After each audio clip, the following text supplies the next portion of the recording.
if it's easy, and that way I can, yeah, longer on each slide. No. I've done this so that I have to keep moving through each thing. Yeah, what Monica said, you know, she went back with the idea of Americana to Dubai, where it actually started, and I'll get to that. But the people in Dubai just took off with the idea, and they've got a great program. They're developing their own programs. I think they've used some of these, but they've developed their own, and just using the resources they have, the people they have, the interests of the people they have, and they've just really gone. But anyway, I'm ahead of myself. Americana for Children. What is it? You're all living overseas, and you know that children don't really learn, even if they go to an American school, a lot of things about the U.S., including the Pledge of Allegiance, the national anthem, American money, the flag, cowboys. I mean, some of this they may get, but songs, just traditional songs you learn growing up too. They don't learn square dancing. I mean, they're just many, many things. So, why Americana? I've already said. Money is one of the big things, and one of our big programs every spring is a store. Anyway, they don't learn the pledge, the national anthem, songs, traditions about our country, flag, American history, money, I'm trying to think, you know, America the Melting Pot, we've had all kinds of programs. And what happens is they often feel as though they're foreigners in their own country when they go back to the U.S. Here are some of the symbols of America: Thanksgiving, political parties, vote, Great Seal of the U.S. So what is Americana? We have made it, we had it in Dubai, Bahrain, and now Doha, an hour-long program for children ages 3 to 10, to teach them the things about the U.S. that most of us learned by osmosis growing up in the U.S., or you learned it in school. And what has happened is that it is inspiring young people to go off and do research of their own, to learn more about the topics that we introduce to them. It grew out of, actually it was the very first meeting of AWA Dubai in 1991, when a woman said, I don't know if anybody else has this problem, but my brother took my son to the baseball game when we were home for the summer, and of course they played the national anthem, everybody stood up, and my son said, what's happening, what's going on? Clueless that you stand up when the national anthem is played. You know, just things like that, that they don't even learn in school. And so I said, well, excuse me, but didn't you teach them that? Isn't that the parents' thing to do? Well, that's good if the parents do it, but when kids live overseas all the time, they don't hear the national anthem, and so it doesn't even come up oftentimes. And sometimes neither parent is an American. You know, sometimes both parents are, and the kids are American. Sometimes the kids are born in the U.S., but neither parent is American. Or one is an American and the other one is not, so it varies. I asked if anybody was interested in trying to figure out what we might do about that, and that's where Americana started. Who develops and presents the programs? All volunteers, although now you can actually use what has been developed. And the backgrounds of these people are as diverse as I'm sure everybody in this room. I know when we started, we had a nutritionist, we had a physical therapist, we had a teacher, a music teacher, which was really nice. I taught university level students or adults, ESL. You know, I mean, we just came from all kinds of different backgrounds. Many of them were full-time mothers at the time, but had been trained in other things. But it doesn't matter what your background is, as long as you're interested. Some of our best volunteers in Doha, I think we got started, one was an Indonesian woman, and what had she been? Radio and television or something. Just full of great ideas. And we have a Mexican woman, so not even Americans. You can have people working on this who are interested. anybody. And it doesn't have to be women. It generally is, because they're often the ones who have the time. They can be parents, non-parents. Parents, you know, kids may be grown. We've had people volunteer who haven't yet had children, or may never have children. I mean, it doesn't matter. Just anybody who is interested. And the great thing is that you all learn. Are there any special skills necessary? No. It's nice if you have people who can teach, who've taught before, who can sing or play instruments, because music becomes an integral part of the program. It's really nice, and kids really respond to it. But you can also do chants, you can do any number of things with them. If you get people who like to perform or present information, you can also get older kids involved. I mean, we get the younger kids involved, but older kids, even high school kids, in doing monologues. We've had one as Annie Oakley or Pocahontas or the Statue of Liberty, you know, talking about the Statue of Liberty.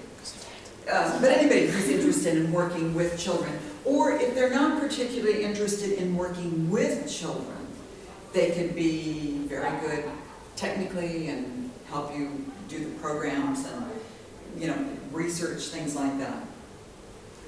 And everybody gets together to brainstorm, and that's how you get the really good programs too. What are the programs about?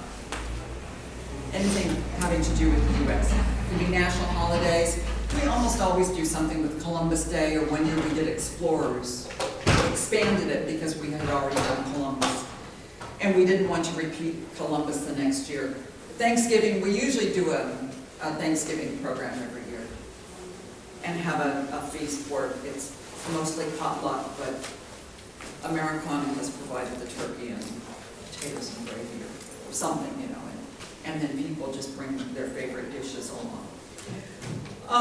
We do it around historical events.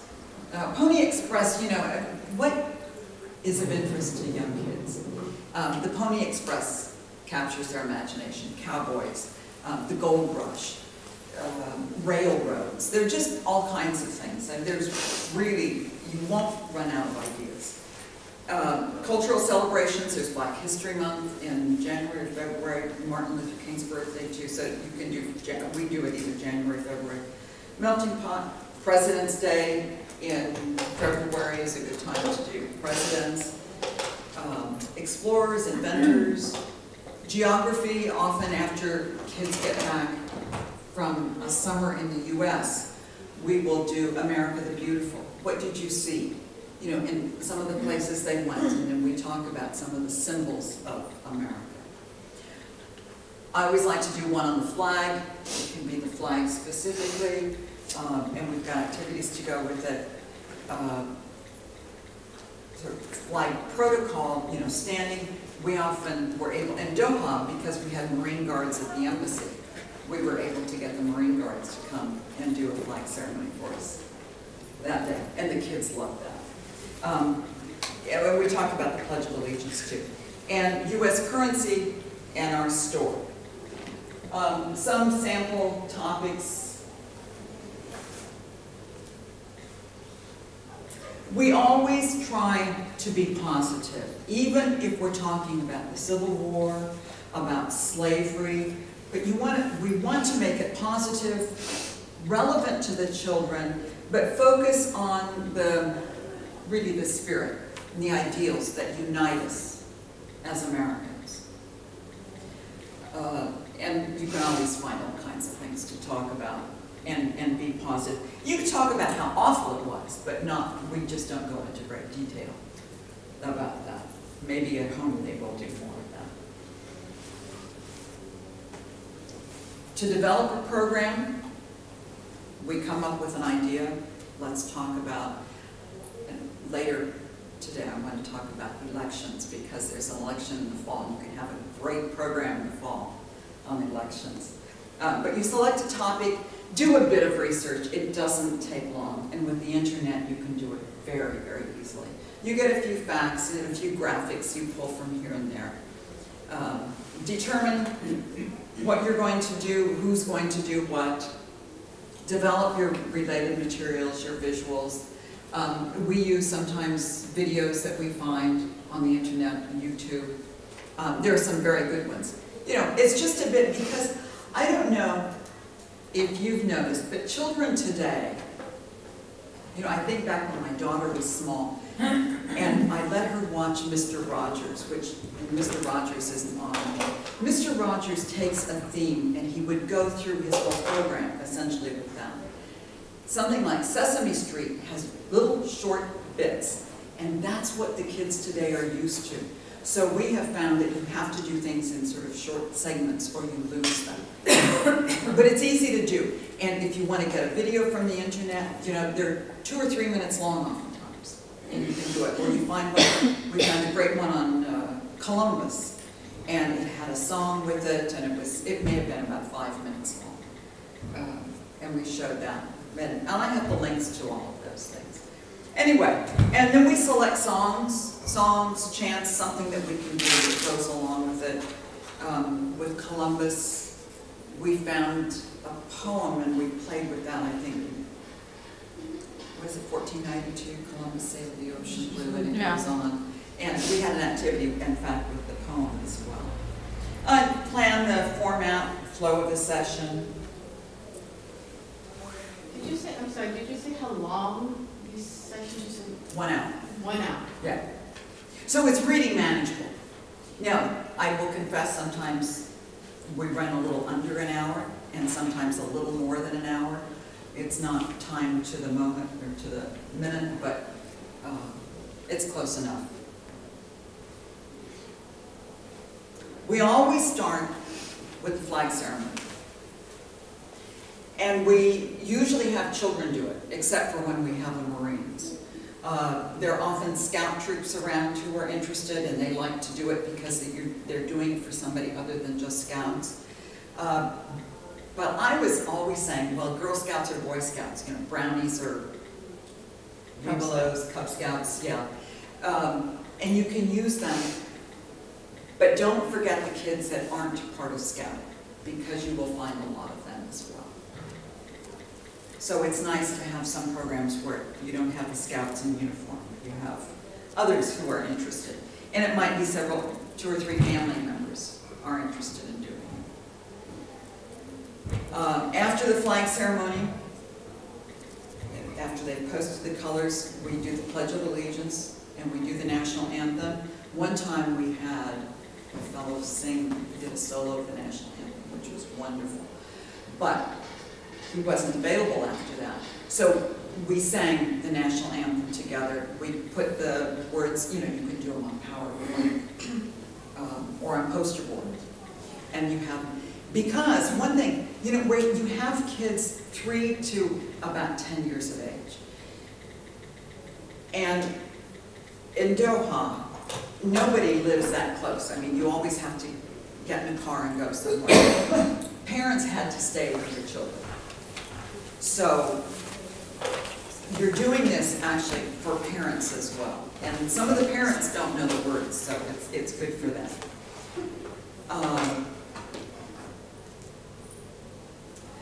We try to make every presentation as interactive as possible, asking questions, you know, moving around the room, getting kids to answer, and then breaking them into groups too for activities.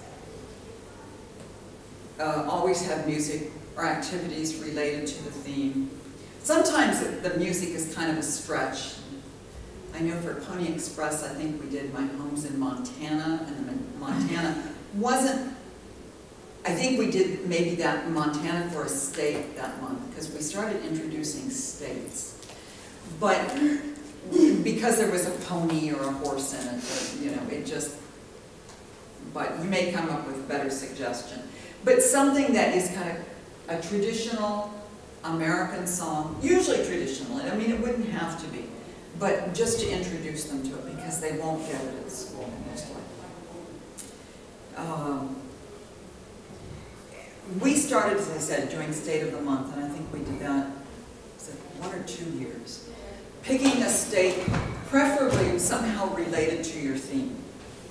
When we did Underground Railroad, I think we picked Alabama or Louisiana. Pony Express, maybe Pony Express we chose Colorado. Money we chose Colorado because there's the Mint in Colorado.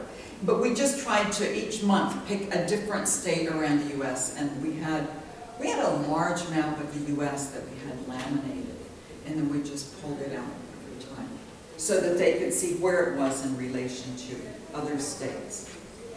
And then we have announcements. Thank those who ask for help in upcoming programs, and retire the colors.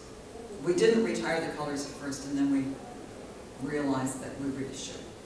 So there are a few exceptions where it just isn't at all practical. If you're interested in starting an Americana program, and I urge you to, it pays great dividends. You need to think about a venue. There are a lot of different possibilities. Oh, and I'll come back to venue here. Maybe I should just go on. Venue, schedule, trying to think of kids and where they go to school and when they're free. And we had kids at American schools, international schools, local schools. You know, they can be all over, so you want to find a day when the greatest number of children are free to have it. Publicity, security is such a problem now, especially in the Middle East, but I think around the world for Americans, that's something you have to be very careful of when you think of publicity. Funding is, all the time I was in Dubai, we did it out of pocket. In Bahrain, we did it out of pocket. In Doha, we did it out of pocket the first year. Somebody said, oh, well, let me ask this law firm, American law firm that's in town, if they'd be interested in sponsoring us. And I think they gave us about $1,000, and we're still using it, you know, into the third year. Because we didn't have, actually we had most of our expenses initially with poster board and things like that. But it allows us to buy the turkey for Thanksgiving dinner and things like that. Maybe things to make Christmas ornaments, holiday ornaments, if you do a Christmas program or a holiday program. Things like that. But the expenses are not great unless you want to do something really elaborate. And the team, I just talk about Americana briefly at AWA meetings and tell them what I want to do, that our kids aren't learning about, you know, the national anthem and the Pledge of Allegiance, and aside from just patriotic things, other things about America as well, including coins. And I'd like to get a program started to do something about it, and I'm looking for volunteers. And I've always gotten a lot of volunteers, so that's never been a problem. Venue, let's go back to that. There are any number of places that you could meet. You have to first consider how many children you think you will have, and it can vary. How many do they usually have in Dubai? I think they're up to about 40 now. About 40.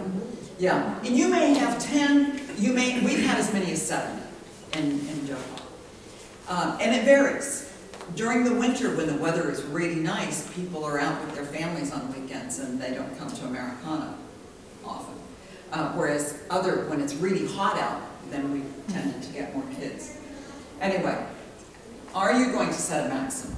If you are, the place that you get to meet, you will have to consider the number of children and adults that you will be able to fit into it. We put the kids on the floor. You know, floor is carpeted, kids will sit on the floor. And then you have them get up to do things and they sit back down again, and it works very well. But it doesn't take up a lot of space either. You can fit a lot of them in. We used to do it at our house, but you know, we had a huge living room too. So in Doha, Bahrain, and when we were in Dubai, we just used the living room. And I will confess, I mean, my husband was at the diplomatic corps, so we had a nice place and lots of space. You don't have to have that, but you might be able to get, if you have official Americans, in your location, you might be able to ask them if they would be willing to have it at their house, either every month or once in a while. You have to think about format. We did have one program, and I missed it because I was away then. They had actually at a Staples when they talked about cowboys, so they could show lassoing and all kinds of things. You have to think about climate. If you can meet outside in some places at some times of the year and not at others. You can be flexible. You don't have to have the same place. Classrooms, you know, schools, if you ask schools, they will often give you a space. Sometimes they will offer you a classroom. I don't recommend it. I don't recommend it because it is very difficult to remember exactly where each table was and put it back so that the teacher has his or her classroom all set to go on Monday morning or Sunday morning, whatever the start of the week is. It's just very difficult to do that, and you often want to put things up. That's why I find a house is just ideal. In the Middle East, a lot of people live in compounds, and there's a clubhouse for the compound, and you can meet in a clubhouse. There are probably other, you have ideas of where you might be. I have to say in Dubai now, because the Consul General is leaving. And so they're going, the local school did offer, but they're not going to use a classroom, they're going to use a multi-purpose room. Okay, so Yeah, yeah, something like that would work, a multi-purpose room. You want to make it someplace that's accessible. You have to worry about security. But there are places around if you just ask, especially when people know that you're doing something that is purely nonprofit, that's educating children, and if there are any Americans involved, maybe even a hotel would do it. I mean, I've gotten hotels to do things, not for Americana, but for other things, when they know that you're not, you know, it's purely nonprofit and there's no money involved, and they will let you have a space periodically. So, okay, you don't want a huge room if you've got a small group of people because it just, you know, you need a more intimate space. And I get greater sense of community. As I say, the embassy community, official Americans, would be ideal if you can find them, unless you have a home where it would work.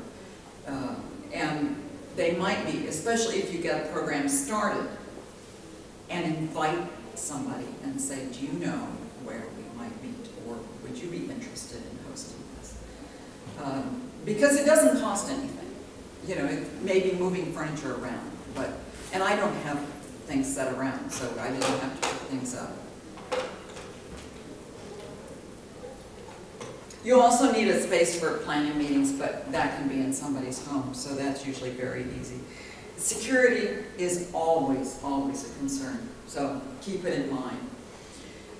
You want to determine how often you want to meet, and sometimes I find that this can change. You can come up with a program and you can say, well, you said you would do such and such, and you're doing this, and you're doing that. Do we need to meet again before our program? No. Okay, then that's it. And other times there will be other things involved and you will have to meet more often. So it really varies. You may meet once, you may meet every week, you may meet early, you know, 2 or 3 or 4 weeks before a meeting, and then maybe a couple of days before. If you get kids involved in doing skits, then you'll have to meet kids who are doing that. That's sometimes easy to do and sometimes difficult to do. Finding a day that's good, a time that's good for the kids that you're interested in involving. And if you're making it sort of, I think we started out with sort of 4 or 5, but found that we were getting younger kids, so we said, well, okay, 3 to 10 is what we did. And sometimes older kids would come, you know, and you get them to help, and they're happy to be there. They don't feel like it's for them, but they're learning too. And they will help out very often. They'll do skits, or they'll do whatever needs to be done. So we always try to include the older children as well at that time. Building a calendar. Inform parents in advance if you can.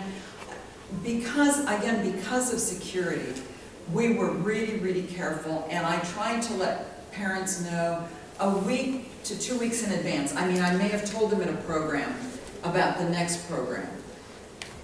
I told them what it would be, and I may have told them when it would be, but we couldn't print it, we couldn't post the information anywhere because of security concerns.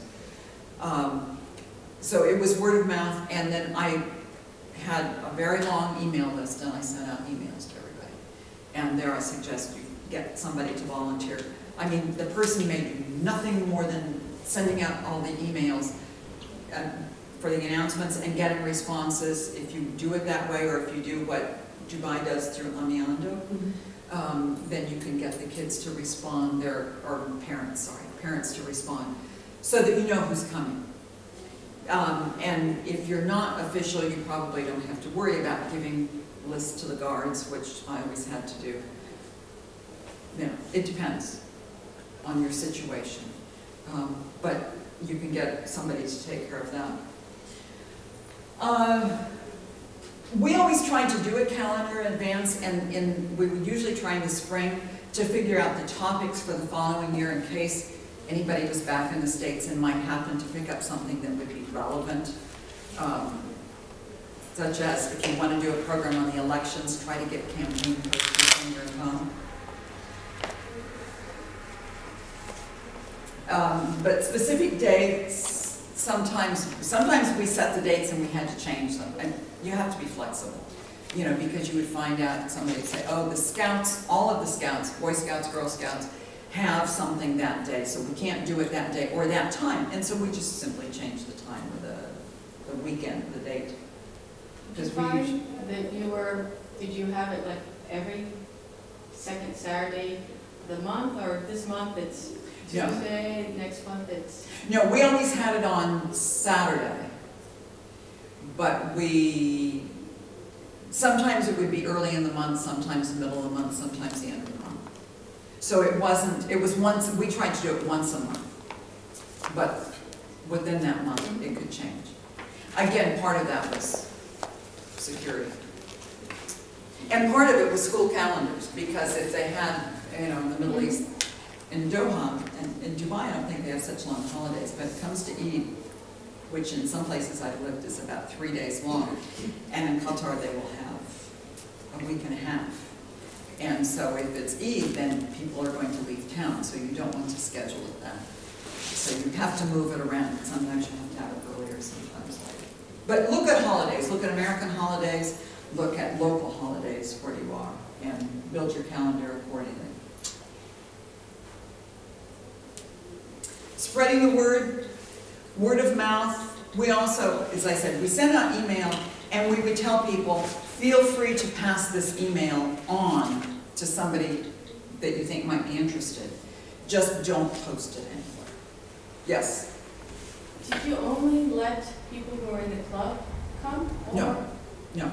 And my advice is, I know we didn't even consider that, but the question came up with Dubai about a year ago.